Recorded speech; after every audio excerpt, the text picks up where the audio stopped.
नमस्कार, ESPN 9 news में आपका स्वागत है।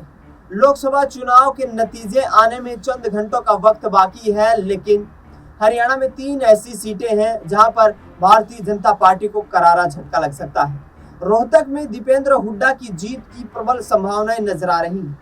करनाल में बात करें तो मनोहर लाल खट्टर घिरते हुए नजर आ रहे हैं और सोनीपत लोकसभा सीट पर भी यहां कांग्रेस पार्टी बाजी मारती हुई पूर्णतः से दिखाई दे रही है। इस बीच मनोहर लाल खट्टर ने अधिकारियों पर भीतर घात करने के आरोप में कार्यवाही करने के यहाँ पर कहीं ना कहीं संकेत दिए हैं। उन्होंने कहा है कि 4 जून को जब नतीजे आ जाएंगे और आदर्श आचार संहिता समाप्त हो जाएगी, उसके बाद भीतर घात करने वाले और सरकारी तंत्र का गैर कानूनी तरीके से इस्तेमाल करने वाले अधिकारियों पर कार्यवाही की जाएगी।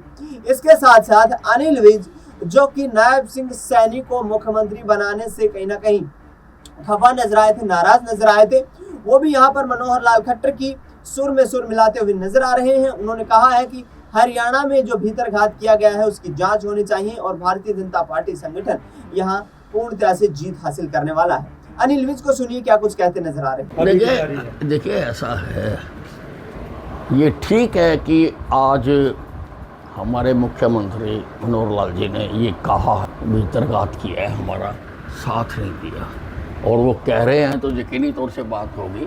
और ऐसा इशारा काफ़ी लंबे समय से एमएलए और मंत्री भी कर रहे थे, परंतु जहाँ तक मेरी बात है, मुझे तो आज तक किसी अफसर ने इनकार नहीं किया और किसी अफसर में इनकार करने की हिम्मत भी नहीं है। देखिए, इस चुनाव में राहुल गांधी ने इंडी गठबंधन की सीटों के लिए बड़े बड़े दावे किए, परंतु मैं राहुल गांधी से पूछना चाहता हूँ कि आप इंडी के कितने आएंगे, हमारे कितने आएंगे, इसको छोड़ो, आप अपनी सीट का बताओ कि आप कहाँ से जीतेंगे। वायनाड से जीतेंगे, रायबरेली से जीतेंगे या दोनों से जीतेंगे। अगर दोनों से जीतेंगे तो ये बताओ कि दोनों में से किसको छोड़ के जाओगे।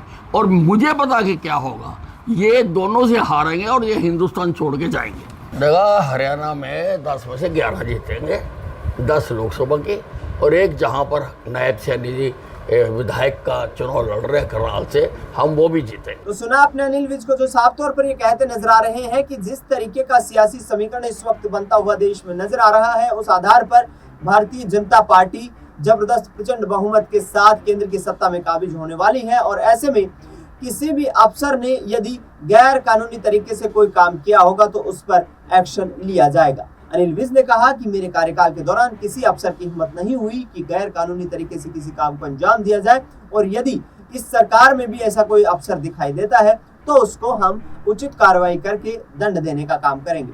फिलहाल इस खबर में इतना ही। देश दुनिया की तमाम बड़ी खबरों के लिए आप देखते रहिए एसपीएन 9 न्यूज।